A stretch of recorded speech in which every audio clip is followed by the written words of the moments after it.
قرآن کی آیت ہے جو لوگ ایمان لے آئیں اللہ ان کے خوف دور کر دیتا ہے. اللہ میں ایمان رکھو. مجھے دیکھو معجزہ ہے کہ میں بچا ہوا ہوں کیونکہ اللہ کے ہاتھ میں زندگی موت ہے. اگلوں نے تو پوری کوشش کر لی تھی مجھے مارنے کی, انہوں نے تو پورا ٹریپ کر دیا تھا, ایک ادھر اور دوسرا آگے, ایک سے بچا تو دوسرے نے مار دینا تھا. انہوں نے تو تیاری پوری تھی. لیکن اللہ جس کو بچاتا ہے کوئی نہیں اس کو لے جا سکتا. اور اللہ نے, میں یہ سمجھتا ہوں, میرا یہ ایمان ہے کہ بچایا اس لیے ہے کہ اسے پتہ ہے کہ میری ایک مشن ہے اس ملک میں قانون کی حکمرانی قائم کرنے کے لیے, تحریک انصاف کی تحریک. میرا یہ ایمان ہے کہ اس نے مجھے اس مشن کے اوپر پورا لے کے جانا ہے اور ان کا مافیاز کا مقابلہ کرنا ہے. اور یہ جو ڈرامہ ساری قوم کی توہین ہو رہی ہے کہ مفرور ایک سزائے یافتہ ملک کے فیصلے کر رہا ہے, اور وہ اس پوزیشن کا فیصلہ کر رہا ہے جو کہ اس ملک میں سب سے امپورٹنٹ پوزیشن ہے. اس لیے آپ سب کو میں پھر آج آپ کا شکریہ ادا بھی کرتا ہوں, آپ جس تعداد میں نکلے, اور انشاءاللہ سب نے تیاری کرنی ہے. پنڈی میں آپ سب سے ملاقات کروں گا اور اس کے بعد پھر آگے ہم بڑھیں گے. پاکستان زندہ باد.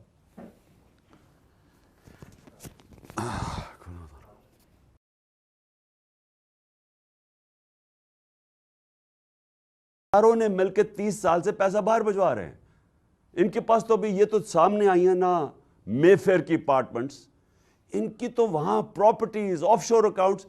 میں کہتا ہوں یہ اتنا ان دونوں کے پاس پیسہ, زرداری اور اس کے پاس, کہ یہ جو ہمارا IMF, ہمیں قرضے کی ضرورت نہ پڑے, ان کا پیسہ واپس آ جائے.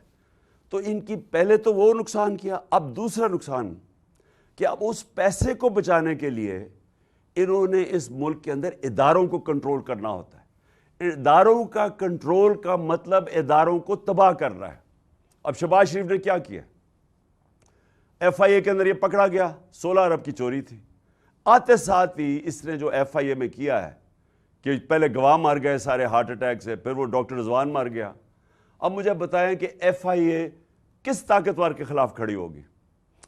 تو یہ نہیں کہ یہ شہباز شریف بچ گیا ہے, یہ باقی بھی سارے بچ جائیں گے. جو بڑا طاقتور ڈاکو ہے, کیونکہ انہوں نے اس کو کمزور کر دیا ادارے کو. اب کوئی بھی FIA میں صرف FIA کا کام ہوگا کہ عمران خان کے اوپر یا مخالفین کے اوپر کوئی کیسز کرو, یا کوئی ان کو تنگ کرو, یا جنہوں نے PTI کو پیسے دیتے تھے ان کو تنگ کرو. ان کا بس یہ کام رہ جائے گا. اس ملک میں جو وائٹ کالر کرائم ہے, جو طاقتور ہے, اس کو یہ نہیں پکڑ سکتے کیونکہ انہوں نے خود ہی کمزور کر دیا. اسی طرح پولیس کے علاوہ اسی طرح نیب ہے, نیب کے اوپر بھی اپنا آدمی بٹھا دیا.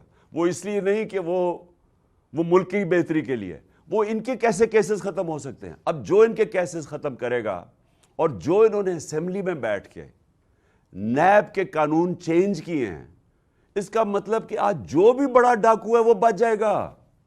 وائٹ کالر کرائم جو کرنا چاہتا ہے پاکستان میں, کیونکہ زیادہ پیسہ نقصان کیا کر رہا ہے پاکستان کو, چوری تو ہر دنیا میں ہوتی ہے, لیکن جب طاقتور چوری کرتا ہے, جب پرائم منسٹر چوری کرتے ہیں, اور وہ بڑی چوری ہوتی ہے, اور وہ پھر ان کو مجبوراً ملک سے باہر پیسہ بھیجنا پڑتا ہے, تو پیسہ باہر بھیج دیا. جب پیسہ باہر بھیجتے ہیں, میں بار بار کہہ رہا ہوں کہ ہم کیوں IMF کے پاس چلے جاتے ہیں, ڈالر کم ہو جاتے ہیں, تو یہ ڈالر خرید, بیرون ملک پاکستانی بیچارے محنت کر کے ڈالر پاکستان بھیجتے ہیں, اور یہ چور یہاں سے ڈالر باہر بھیج دیتے ہیں, اور یہ سارے ادارے جو ان کو روک سکتے ہیں ان ساروں کو تباہ کر دیتے ہیں اپنی چوری بچانے کے لیے. اسی لیے یہ پاکستان نہیں, یہ سارے غریب ملکوں کی داستان ہے. ہر غریب ملک میں آج یہی ڈرامہ ہو رہا ہے. ادھر بھی یہ بیٹھے ہوئے شریف اور زرداری جو چوری کر کے پیسہ باہر, ادارے کمزور کرو تاکہ کوئی پکڑ نہ سکے. جب ان کو نہ پکڑ سکے باقی چوروں کو بھی نہیں پکڑتا, ملک تباہ ہو جاتا ہے, ملک مقروض ہو جاتا ہے. اور پھر جو صحافی ہیں, اب مجھے یہ بتائیں کہ ان کے 6 مہینے کے اندر, اور یہاں صحافی برادری بھی دیکھ رہی ہے, اور مجھے افسوس سے کہنا پڑتا ہے کہ کئی آج بھی صحافی ان کو کوشش کر رہے ہیں کہ ان کو کسی طرح, ان کو یہ جو ملک سے انہوں نے 6 مہینے میں کیا ہے, ملک کو تباہی کی طرف کھڑا کر دیا ہے, آج بھی وہ کوشش کر رہے ہیں ان کے لیے صفائی پیش کرنے کے لیے. مجھے وہ تو سمجھ آتی ہے لفافے جو ہیں، لفافے تو ہوں گے جنہوں نے پیسہ لے کے اپنے ضمیر بیچنے، قوم تو خیر ان کو جانتی ہے، میڈیا ہاؤسز ہمیں پتہ ہے کون ان کے ساتھ کھڑے ہو جاتے ہیں کیونکہ وہ بھی پیسہ بنا رہے ہیں، لیکن کوئی باضمیر انسان ان کے ساتھ نہیں کھڑا ہو سکتا۔ اور جو باضمیر صحافیوں سے ان کے دور میں 6 مہینے میں ہوا ہے، ایاز امیر جیسا آدمی، قوم اس کو جانتی ہے 40 سال سے، 30 سال سے، اس سے جو انہوں نے کیا ہے، یہ جو عمران ریاض ہے وہ لوگ تو جانتے ہیں اس کو، اس سے جو کیا ہے، جو سمیع ابراہیم جیسے ہی ہے اس کو نہیں چھوڑا انہوں نے، غلام حسین تقریباً 80 سال کا ہونے لگا، اس کو پکڑ کے جیل میں ڈال دیا، اور پھر جو ارشد شریف سے، صابر شاکر وہ ملک سے باہر گیا ہوا، ارشد شریف سے جو انہوں نے کیا، میں تو اس کی ابھی بھی جو اس کی تشدد کی تصویریں آئی ہیں، یعنی میں چھوڑے سارے ہم آج شوق میں ہیں، ہمیں یعنی کون اس سے، ارشد شریف نے کیا جرم کیا ہوگا جو اس سے یہ اس کو سزا ملی ہے؟ اس کی ایک سزا ہے کہ ان چوروں کو، ان ہینڈلرز کو جتنا وہ بے نقاب کرتا جا رہا تھا وہ اپنی جان خطرے میں ڈال رہا تھا، اور انہوں نے یہ سارے صحافیوں کو ایک پیغام دیا ہے کہ دیکھیں یہ ارشد شریف سے ہم نے کیا ہے تو یہ تمہارے سے بھی یہ ہوگا۔ خوف کے اوپر مافیا فنکشن کرتا ہے، جو مافیاز ہیں یہ خوف پھیلا کے، یہ لوگوں کو غلام بنا کے، خوف کے بت کے سامنے جھکا کے یہ لوگوں کے اوپر حکومت کرتے ہیں، اور جو میری حقیقی آزادی کی تحریک ہے وہ یہ خوف توڑنا ہے قوم کا۔ یہ سوچا انہوں نے یہ تھا کہ جو گولیاں لگ گئی میں بچ گیا ہوں تو اب میں ڈر جاؤں گا کہ میں شاید پیچھے ہٹ جاؤں۔ انہوں نے یہ سوچا تھا اعظم سواتی سے جو انہوں نے کیا کہ اعظم سواتی کو پہلے انہوں نے جو اس سے تشدد کیا ننگا کر کے، انہوں نے کہا وہ 75 سال کا آدمی ہے، شرم میں چپ کر کے بیٹھ جائے گا گھر میں، وہ نہیں بیٹھا۔ پھر یعنی کسی دنیا کے ملک میں غلاظت کی یہ انتہا نہیں دیکھی کہ اس کی ویڈیو دے دی، اس کی بیوی کو پہنچا دی، ان میاں بیوی کی ویڈیو۔